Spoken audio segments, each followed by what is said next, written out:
So good day, friends. This is Dr. Bob Hamilton, and you have tuned in today to the Hamilton Review, where kids and culture collide. Thank you for making us part of your day. Your time means a lot to me. I know that every one of you listening today are people who have lives, who are busy. You got kids, you got grandkids, you're doing things, you're moving, you're going on vacation. I know it. We're all busy. And the fact that you tuned in today means a lot to me. If you like what you hear, send it to a friend, talk to people about it, relatives, family. We're trying to build an audience. And why am I trying to build an audience? Not, and I say this every week, not to be famous. I don't want to be famous per se, but I want to have the people who come on my show, I want them to be famous. And there are a lot of them are already famous. Like the one I'm bringing on today. But anyway, I want these people to be heard because they have something to say, which is very valuable. So today is no exception. It is such a pleasure to welcome today to the Hamilton Review, Rosalind Wiseman. Rosalind is a teacher. She is a thought leader. She's also a best-selling New York Times bestseller author of a couple books. The one that we're going to talk a little bit about today is called Bees and Wannabes. I love that name, Rosalind, but we're not going to get there yet. But Rosalind Wiseman, thank you for coming on the Hamilton Review today. Thank you for having me. It's a pleasure. Rosalind has done a lot of things. She's an author. She's written several books. One more recently called Courageous Discomfort. We're going to talk about that book that came out in October of last year.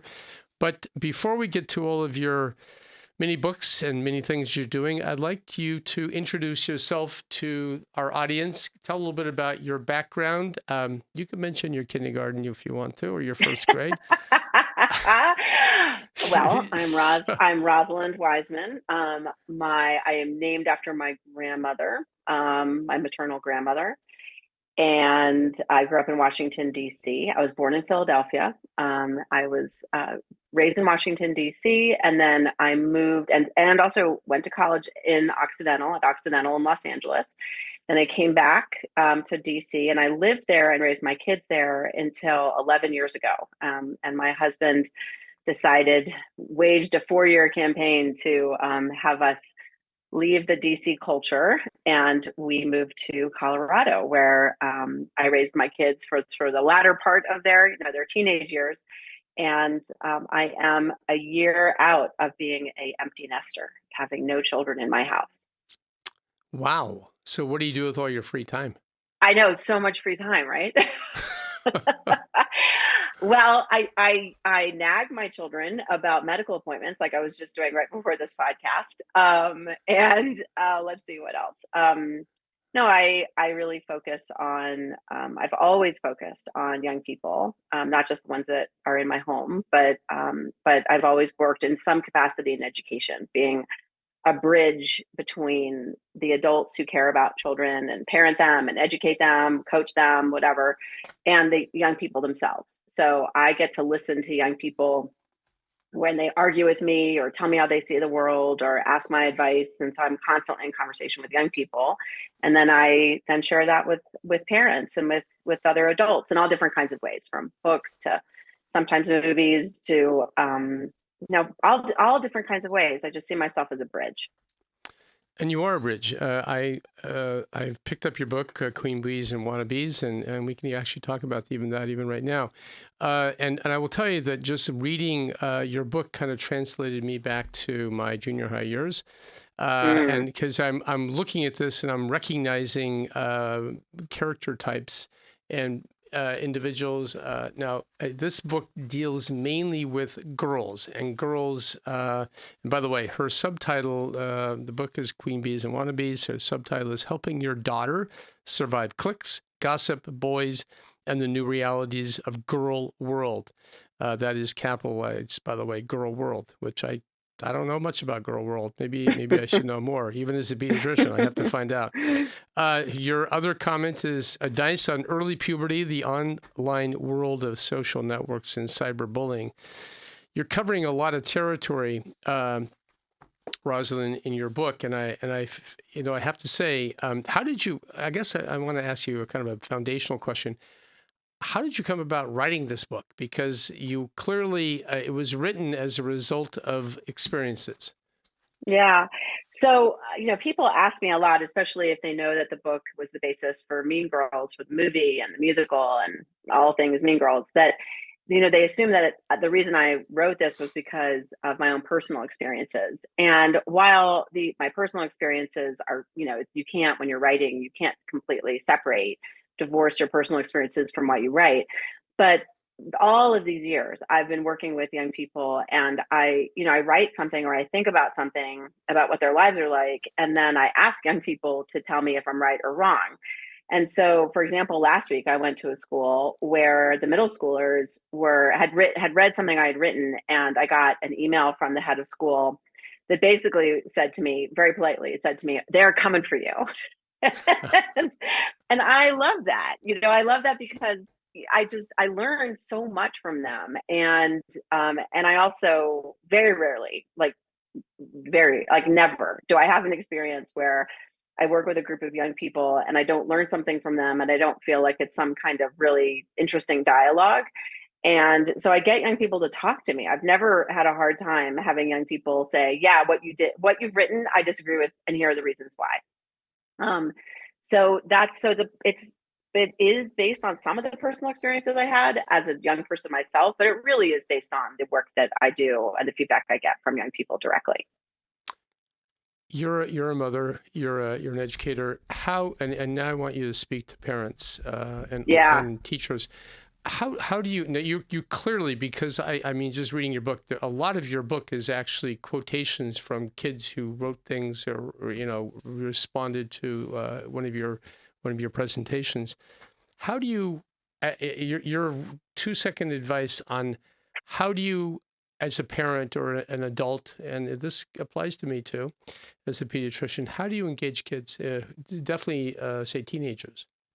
Oh, well, I pretty much start off everything with the principle that listening is being prepared to be changed by what you hear.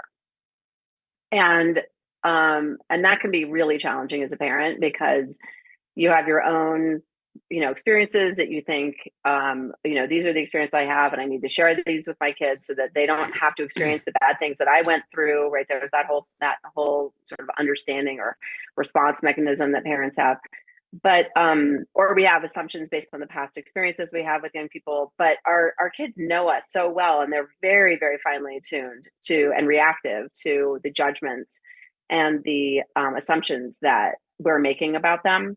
And so my boys will say to me, the way you raise, and they know us really, really, really well. So they, like, my older son had said to me, the way you raise your eyebrow, I know when you're really, really mad at me. And he's right. He's totally right. I do raise my eyebrow sometimes in this way that I'm like, oh my goodness gracious, you are driving me crazy. And so I do think that's the principle that's incredibly important. And then the second thing that I always do with the young people I'm working with is I say, look, I am an expert in my field. I have been working with people your age for a long time, but I could be wrong. Yeah. So I'm going to tell you what I think about the world or the way I think about this situation, and then you tell me where I'm wrong. So I think one of the most important things to say to young people is, look, this is what I think, but I could be wrong. Instead, we have a tendency for various reasons to say, I'm the adult, I know what's going on, so I therefore am right. And we're not always right. Just to put a fine point on it, I worked with some parents very recently who really believed and had gotten themselves into a place where they believed that what they were doing was in the best interest of their children, and truly were not. That they truly were, under this justification, were so driven by their own egos that they were absolutely sacrificing the mental health of their children because of their own ego needs to be like looking like they were successful parents. And that's not an unusual thing for me to see. And I think we need to be honest about that because the sacrifice is so high. The cost is so high. It is literally the mental health of our children. I think that I see this a lot too. And I think that there is definitely a tendency for parents to live their life through children. I mean, definitely, you see this in the realm of music, for example. They drive their kids Mhm. to play the violin or the piano or something, and they derive secondary gain by watching their children succeed, and maybe things that they were not good at or something they were kind of want to be. I think about one of my patients. I mentioned this before on a past podcast. Who was loved. He wanted to be a baseball player himself. And so he drove his poor kid. He made his kid play baseball every day of the year. I mean, it wasn't like summertime. It was like he had played fall ball, and then he had coaches and all the pitching coaches and catching. I mean, it was unbelievable. And what happened? You tell me what happened, Rosalind, when the kid got of age, when he turned to be into a high school Well, I kid. hope he quit. I hope he did. quit for his own sanity. Good for him. He quit. It's like, God forbid children actually show aptitude at something, because then it becomes, the vocation, or, then the parent pins all of these hopes. And really, honestly, like, what is it what is it that we're trying to achieve by sending our children to travel teams and all that? And I got myself messed up in that whole travel team thing, because I had two athletes. I do have two athletes for sons. I was a competitive athlete in high school and college. And I think the worst thing I ever did was put them in travel sports. That's an interesting comment, because I do see, first of all, when they are traveling, when do they travel? They travel on weekends, and that pulls them out of the community. They end up being 100 miles away, and they're always traveling. They never get to form some relationships. Yeah, they have relationships on their teams, but the bigger community, they end up losing contact with the bigger community. It's a real challenge, and definitely when you have kids who show aptitude in different areas, you want them to maximize their abilities. What happened to your kids? Did they continue with their sports? So, my situation was I have an older child who was really tall and really athletic at a very young age. I think he was by eighth grade. I think he was like 6'2" or something. So, and we had just recently moved to Colorado. So there was a lot of like, oh, he's so big, he's a good athlete. And there was a lot of push on us, and he wanted to do it. We actually made him write. We didn't want him to play football. And he wrote a persuasion paper in seventh grade to my husband and I about why he should be allowed to play football. And we let him play in seventh and eighth grade. And then he stopped in ninth grade because he actually they were playing in a big game, and his best friend broke his femur in that game, and he hurt it. And he, even though he was so big, he thought, I can't do this to myself. And then he went into basketball. And, he definitely contributed to the problem, because it's like he saw all these, he never met somebody who was in a power position that he didn't want to have some kind of battle with. But that's his journey. That's his thing that he needs to take responsibility for. And, I need to hold him as his parent, or did need to. He's 22 now. Hold him accountable as he learned. But as a competitive athlete myself, I knew that what it was like to have your whole self-identity and self-esteem wrapped up in how well you did on a particular day, the way you performed. So I told him from a very early age, like, really do not have this be the one thing that you identify with. Don't have it. But the peer pressure and the culture, he insisted on doing it. And as soon as he went to college, he played basketball. It was during COVID, but he went to college. He went and played one semester in college, and he was like, I'm out. And that's actually really common in the students that I know who've even played Division I, who get to school and have been driven to get this incredible goal of playing Division I sports. And then they get there and they think, wait a minute, this is a job, and I want to go to college, and they quit. Yeah. Yeah. No, I mean, my daughter played volleyball in college. She was Division III, and they had a season. They played they started in August and they ended in December, and it was over. And they had time to actually be a student and enjoy student life. So that was, Exactly. I was really happy she was D3, not D1. So, okay, we're going to take a 1 second break here. We're going to come back and we're going to get into this book, Queen Bees and Wannabes, and talk about Girl World. So, friends, you are listening today to the Hamilton Review. We're talking to Rosalind Wiseman. She's done a lot of stuff and written a fascinating book called Queen Bees and Wannabes. So, friends, don't go away. We'll be right back. The Hamilton Review podcast is brought to you by Hamilton Babies, 9 kid-friendly products designed for the little loves in your life. Find them at hamiltonbabies.com or amazon.com. Also consider Dr. Hamilton's recently published book, 7 Secrets of the Newborn, available at Barnes & Noble, your local independent bookstore, and Amazon.com. So, friends, welcome back to the Hamilton Review. We're continuing our conversation today with Rosalind Wiseman. And Rosalind, a couple of years ago, wrote a book entitled Queen Bees and Wannabes. She's actually written a couple of updates on this book because it is a changing landscape. And Rosalind, first of all, it's a very compelling book. Good job in your writing. You're a beautiful writer. But tell us, it's true, and tell us a couple of things I'd like to know. I like to ask people is why did you write the book, and what was the purpose in writing it? Well, the first time I wrote it, it really was this idea that I was doing all this work with parents and girls, and then I would do these evening presentations with parents, and they would come up to me and say, "Hey, can I ask you a question about their daughter?" And the questions, it just felt like somebody needed to reveal this world that the girls were living in. And I was constantly getting feedback from the girls and working with them on what that world was like and then what we can do about it when we're in complex social situations and when we're confused about our friendships. And I really felt, it was really clear to me that the lessons that girls were learning about their friendships when they were younger in middle school or upper elementary school were really influencing the way that they went into high school and the relationships and friendships they had in high school and the intimate relationships they had. And then the women they would become. And so I wanted to write a book that parents would understand their daughter's world better. And so that's really what the motivation was for Queen Bees. And then after that, I would get feedback from girls as the years went on of, this is outdated, or this is, it's outdated. I wanted to reflect more what's going on with my generation. And so I did it in 2009. And then I redid it again in 2016. And I thought I was not going to do it. After 2016, I really thought, okay, I'm done.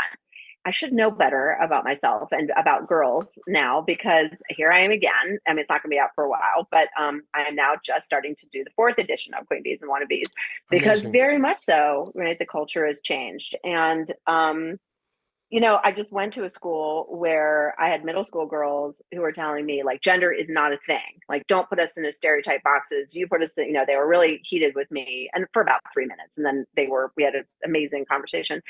But then, an hour later, I went over to the same school, but it was in the high school. And the girls were talking to me about how sexist some of their male peers were, and that they were really, really struggling with how to manage themselves and how to advocate for themselves in classes, especially STEM classes, when they were presenting, and boys were really putting, gendered stereotypes on them, and they didn't know, they were really frustrated and didn't know what to do about it. So both of these worlds, like I say to girls this kind of stuff all the time, is that both of those truths are true. Yeah. And so girls can read Queen Bees and think that's not true at all. That's so stereotypical. And then other girls will read and go, oh my God, that's exactly what my experience was. And everybody's experiences are true. And that's the thing that we really need to remember, so that we don't take away our own truth, but we don't also dismiss somebody else's too. One thing I've learned in my life is that people have very different journeys in life, and certain things will trigger people, and you kind of go, what did I say? What did I do that made them so upset? Because something in their past was, happened. And so I think that you're absolutely right, and there's no question that you're definitely hitting a nerve with a lot of people. That's for darn sure. One of the things that you do in your book is you delineate a number of different categories for girls, and we're going back to your book here, and let me read them off to you. Queen Bee, sidekick, banker, messenger, pleaser, wannabe, torn, bystander, target, and champion. I'd like to walk through each of these categories, just kind of tell us, because I do think that there's a hierarchical phenomenon that happens really in every culture. I mean, let's be honest. It can be in junior high, elementary school, and definitely is on the job. We have these hierarchical things that we have. We have a boss. We have people who are supervisors and different things. So we understand that concept. But these kind of form almost naturally. They kind of evolve in the ethos, in the environment of classrooms and schools, and in, even in summer camps, wherever you put people together, you have this kind of evolution of these phenomena. So can you maybe let's start from the top. Let's start with queen bees and kind of walk your way down through those categories. Could you just kind of share with everyone who these people are? Oh, well, I mean, that's the person who has so much social power that she seems mythologically powerful to the other girls. And she's making decisions for the group. And you actually can get to a place where you doubt your own opinions about things because you're so conditioned to follow what she says. So you can convince yourself that she's right when you think, no, that's not right. Or you're just so scared that you don't say anything and you learn to capitulate to your, to that person because you're so afraid of like what the consequences would be if you challenged her. How do queen bees get to be queen bees? What are the characteristics of them? I mean, because it Yeah. seems to be almost like this. Obviously, there are different people who have inherent abilities with leadership. Is this a function of leadership? Yeah, because leadership, we tend to think of leaders as having positive qualities. And I actually think that leadership can be obviously positive or negative about how we command control or persuasion over a group. And, of course, to what ends? And does the person in a position of leadership broker dissent, right? Like in my boys' book, one of the things that the boys taught me that I think is really important, which I think is obvious, which I think is relevant for all young people, is that in a group, if there's a democracy of teasing where everybody can tease everybody else, then you feel like even if that teasing is pretty intense, because boys can be pretty intense about the way they rip on each other, but if there's a democracy of teasing, then that actually means the group is pretty tight and tight in a good way. If you have a tyranny of teasing, if you have one person who goes after everybody else, or one person who gangs up on, or a couple people who are ganging up on one person within the group, then that's not okay at all. Yeah. And it's got the worst parts of sort of about what leadership is. So for me, it's where does it come from? I mean, the other thing that parents have always, people have said to me a lot is, oh, the apple doesn't fall far from the tree. I don't know if that's always, I don't know if that's a helpful way to look at it, because I certainly have had parents who are wonderful, wonderful people who have children who are socially aggressive and are mortified by the way that their children are behaving. Sure. So I tend to like try and stay away from those kinds of ways of, well, this is the reason why, because, life is complex. People are complex. You wonder too. So leadership is one thing. The other thing, are they just looking for power? I mean, because power is intoxicating. Are these queen bees just power hungry kind of creatures? Well, sure. And I think it's important to understand, like, we know that young people who are struggling academically, that one of the paths that sometimes they can take to offset the insecurity they're feeling in the classroom academically is to be socially aggressive. And if you look at it from the point of view of, there's always a good or understandable reason why children are doing the things that they're doing, that you can understand it in its larger context of why does this child think that they have to flex or reinforce their power or their position, or their right to be at school, especially if they're not feeling comfortable in the classroom. And so I think that's a really important thing to really ask ourselves constantly is, what is the reason? What is the understand? Get very curious about what is the reason that this child feels that this is an appropriate thing, an appropriate way to behave. Yeah. The second person you talk about are the sidekicks. So you have the queen bee, then you have a sidekick. Who are the sidekicks? The sidekicks well, there's two different kinds of sidekicks. The one that if there's a coup, then they will ascend into the power of the queen bee. And then there's the sidekick who will always find another sidekick position. And that's, somebody who who really wants to align themselves with that position of power, but also feels that they, well, I mean, you can split, you really can't, I might have to in the next edition, like split the sidekick position up, because there really are people who will ascend into the position if given the opportunity. And then there are people who will find another position similar to the one they have. So, but basically what they're doing is they are the backup to the queen bee. Yeah, and they're kind of tight, and they reinforce the power Absolutely. of the queen bee. Then you have a banker. Who's the banker? Yeah, so the banker is one of my most favorite characters that I've ever come up with. The banker is somebody who takes information from other people and banks it, right? Because information is currency in girl world, and information is currency in our world, in all worlds. And so you bank it and then you dispense it at certain times. And bankers are very socially intelligent about when they are dispensing that information. There's always a reason why they're doing it. But as a educator, one of the reasons why I knew about bankers is because I'd be in this situation with girls, and we had to handle it, and the problem would get resolved. And then I'd go away, and then the next day it would all blow up in my face again, or in the girls' faces, more importantly. And it was that the banker had taken out a deposit and put something down that had the girls all upset again. So because it reinforces her power, but she doesn't want the power of the queen bee. She wants the power that's just that's a little quieter, but actually is probably the most powerful of everybody. Fascinating. So they're the ones who kind of disseminate. Or now, is she a gossip? Is this a gossiping, or is this kind of a little? Yes, just a but little... but she's the best. She's really, really subtle about. She's more subtle about the way she does it, so that you feel like you're being drawn into their world, into her world. She's like sharing information that she thinks is important for you to know. What about the messenger? The messenger is trading in for information, but she's not the banker. The messenger is somebody who gets in between two girls and literally is the messenger in between them. And the thing about the messenger is that usually that's it's a weaker social position, because she's basically being used by other girls to, give information back and forth. And so when that happens, obviously, inevitably a messenger is going to get something wrong, or another girl is going to construe it wrong or manipulate it or whatever, and then she will bear the brunt of you got it wrong. So then the girls, when they're in conflict with each other, right, the messengers in between, the girls can actually sort of join forces to heal their conflict, whatever that conflict is, by being mad at the messenger for doing something that started the conflict, if that makes any sense. You kill the messenger, right? Exactly. And so I can see how that could be a very vulnerable position. The pleaser wannabe, who are those guys, those girls? Well, I think to a certain extent, all of us are, because we live in the culture that's constantly saying, this is what you need to have. This is what you need to have.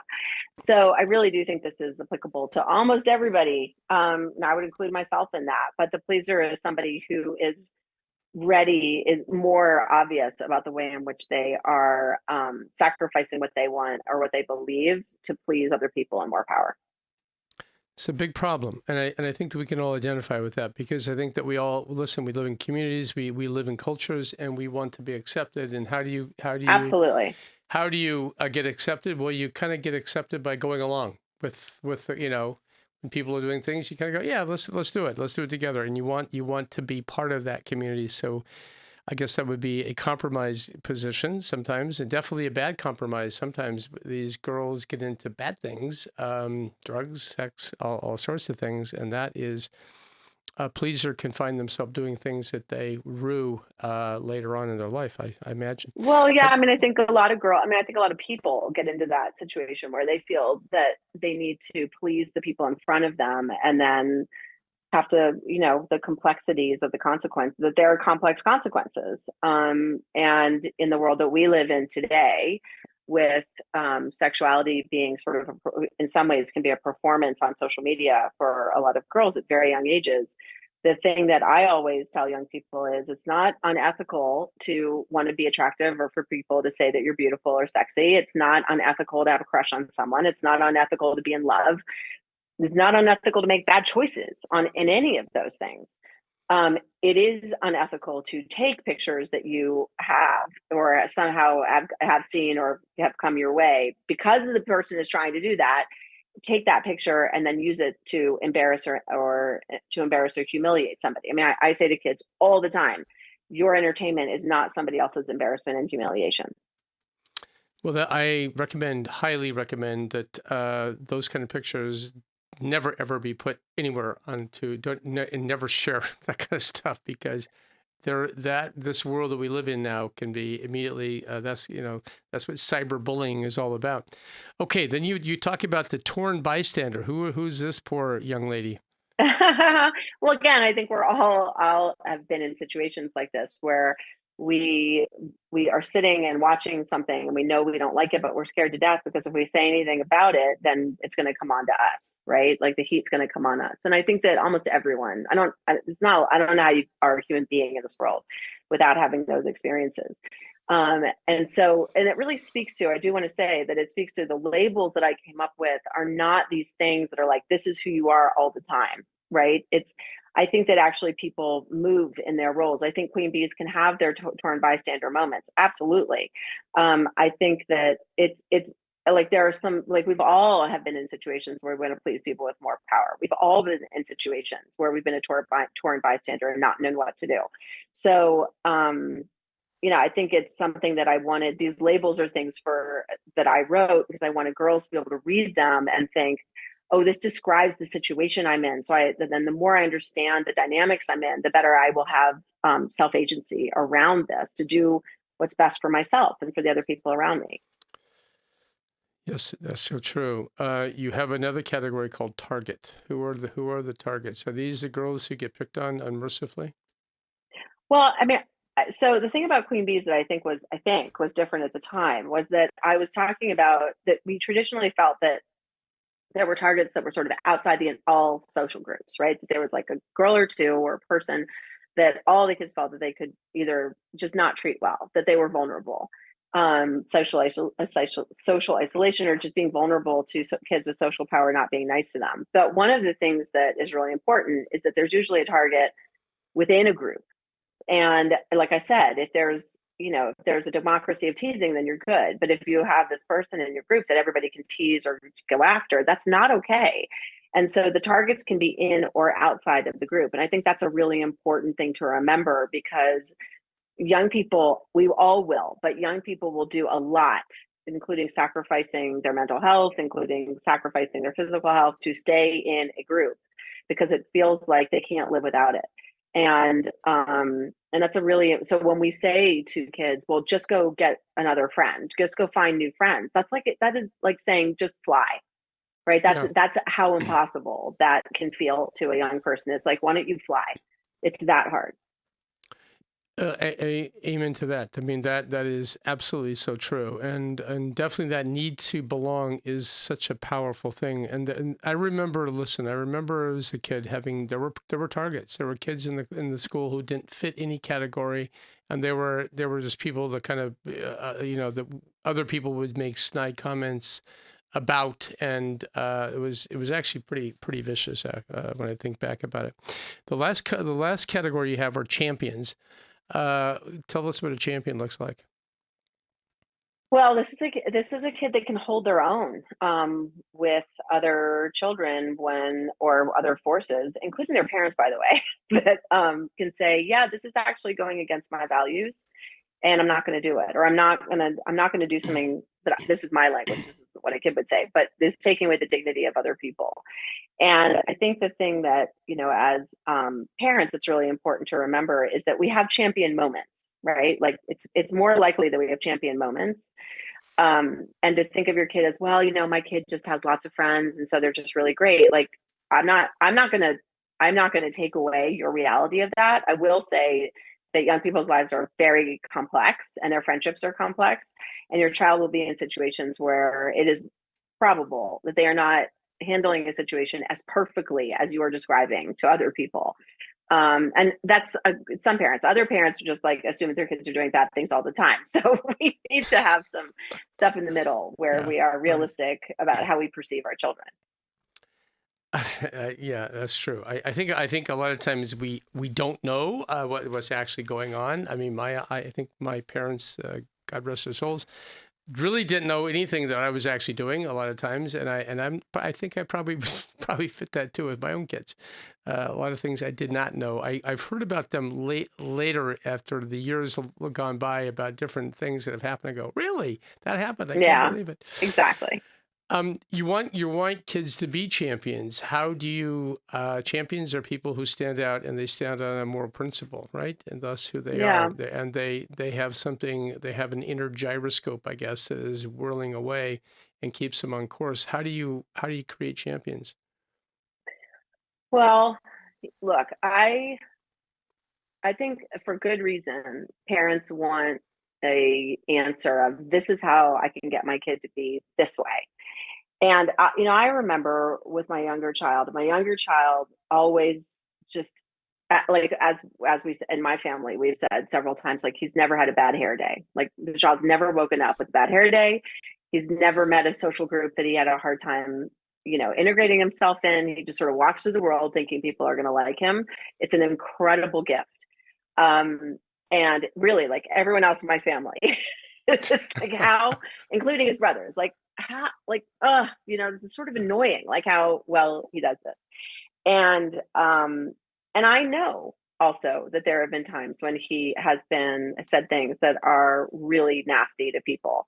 And I know that there was one time that, and he's done things or not done things, not spoken out when I've wanted him to. And for me, it was because I knew how powerful children with high social capital, when they speak out about something, really have an ability to shift the culture and the moment. They have so much power to do that. And so I had one child one child that when he was growing up in middle school and high school, that he really did have that ability. And I remember one time him telling me about seeing something of another kid being treated really badly, and me saying, so what'd you do? And he said, I'm not saying anything. And I said, that's really a problem for me. And he said, well, I'm not doing it. And I remember thinking my need for him to solve the problem and, my expectation of what I perceived as his power and privilege and therefore use it. It was really hard for me to listen to him talk about and just say to me, I'm not doing it. I'm not doing it. So he didn't have that champion moment. And the thing that in that moment that I remember thinking was like, I was disappointed. And a little bit of me was like, how did I not raise him to realize that this is the moment that he needs to step forward?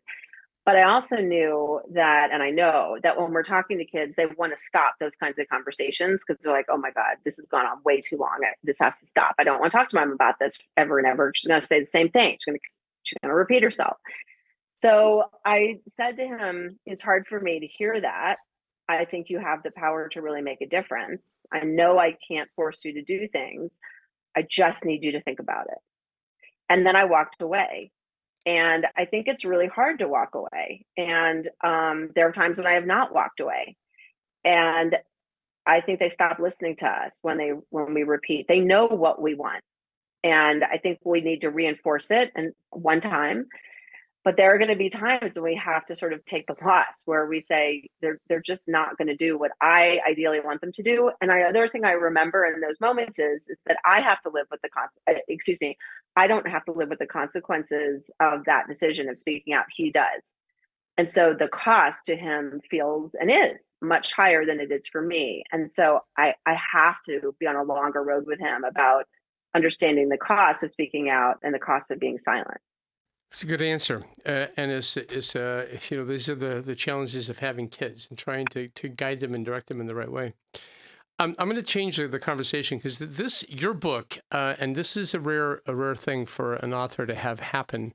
Your book has actually spurred a little bit of a revolution, and certainly in Hollywood, your book was actually the foundation. This Queen Bees and Wannabes, when you first wrote it, was the book that inspired the hit movie Mean Girls, and that ultimately not only was a movie, but it also became a musical. And some big actors and actresses were part of this movie, including, and I can read them off to you. I think Tina Fey was part of that whole program. And that Amanda Seyfried. Yeah, Lindsay Lohan was there. I'm sorry, who? Rachel McAdams has done incredibly wonderful work. Yeah. Yep. Mm-hmm. Lindsay Lohan, Amanda Seyfried, and Lacey Seyfried. Seyfried and Lacey Chabert. Chabert, actually. I Chabert. just want Okay, to, so, yeah. okay. Sorry. I should have read those names to you before I went on live here, shouldn't I have? Anyway, okay. These are. I mean, this was an amazing movie, and it kind of was a breakout success. It made grossed over 130 million bucks, which is not too bad. And so I'm curious. You know, when this happened to you, how did you feel? Because this is really, I guess, in some ways, were you trying to do this? It was this kind of a thing. Goodness, no. I mean, you can't try and do something. I think if you try, I don't think that happens. I don't know. It's very unusual. I don't know if it's ever, it's Queen Bees and Wannabes is a how-to parenting book. And yeah, I mean, it was, look, at the time that this was happening, I also was getting no sleep because I had two kids that were not sleeping. They were little. It came out 20 years ago. So I was barely getting any sleep. I had this book that had come out. I was doing a lot of speeches. I was trying to keep it together. And yeah, this thing happened to me. And I've been living since then with, the pros and cons of the consequences of that ever since. You've become very famous as a result of being the Have person who. I mean, you certainly listen. I think you have. I mean, I think you definitely have become. Put it this way, famous may be the wrong word. You are pretty well known. Because I know that. Say notorious. I will never say that to a guest, but it has opened a whole new world and something that you obviously you weren't. This is probably out of your wildest dreams that happened, but that book was a New York Times bestseller, right? It was before the movie came out. Yeah, and then Tina Fey bought the rights from you, and then it kind of one thing led to the next, and the movie came out, and here we are later on. Yeah, exactly. And I know, and I'm not sure we want to talk about this. I know that I think we're going to pass on I will just say parenthetically, and you can kind of respond to this right now, just if anyone's interested. This last weekend, which we're recording in March here, Rosalind Wiseman had an entire article in the New York Post newspaper talking about the latest little twist in this story, and you can just mention it briefly just so people will be mindful of what's going on in your life. Sure. Well, I mean, you've got great timing for asking me to do a podcast. Right. Look, it's I've been quiet about my experience with Mean Girls for a long time. Very circumspect about it because it's been a very complicated road for me. For a lot of different reasons. But what's important to me and always has been is to live in dignity, to uphold the dignity of myself and to uphold the dignity of other people. And I also believe strongly, and it's also connected to my work, that being in a position of power and privilege means that the responsibility that you have is to use that privilege to create more equity in the world and in any way, right? So that one of the principles I use in schools all the time for student leadership or adult leadership is remember who isn't in the room. You are in a position of privilege for whatever reason when you're like for PTAs, if you're in the PTA listening to this, that remember who's not in the room, because there are people who aren't in the room who, for whatever reason, can't be there. And your job and your position of leadership is to, in some way, represent them, to do right by them. And that is one of the principles I've always lived by. And in this situation, I have been in a very awkward position where somebody who has a tremendous amount of power and privilege can talk about me in a very positive way and not compensate me financially. And so use my work consistently and be able to benefit from it financially. And it's a very complicated, very frustrating experience. And so, and then I also had an experience there. I've had other experiences along the lines of Mean Girls that just were so hypocritical to the way that I believe is the right way to act in the world that I just sort of had it. And so I decided to speak out. And so what's interesting, just as a point of clarification for people listening to this, is that I only did one interview. And right now, as we speak, there are, I can't even count, literally, I don't even know because I don't really check, but countless articles that have been repurposed from that one article that I interviewed that I did with the New York Post. So, and that was, it's not even been a week. So everything that people are reading is based on what they either think they read in the New York Post or are construing for themselves. So it's an interesting place to be, but I don't know. When I talk to girls, and I talk to girls about this, it is very important to not live a hypocritical life. I cannot teach girls and participate in hypocrisy. I can't. And I also believe strongly that if you're going to talk about women and supporting women as a woman, then you need to do it in your actions and not just in your words. I believe that. Well, you're dealing with your own Mean Girls kind of situation, aren't you? And it's kind of ironically, isn't life wonderful that way? It is very ironic, and in the center of this whole thing is Tina Fey, and I'm not trying to pick on Tina Fey, but it is interesting that she's kind of in the middle of this whole thing, and you're in the middle of it. And listen, yeah, it's really unfortunate. It is kind of unfortunate, and I think that I hope, put it this way, I hope that this event will go quickly and you'll get justice. That's my hope, because I believe in justice more than anything.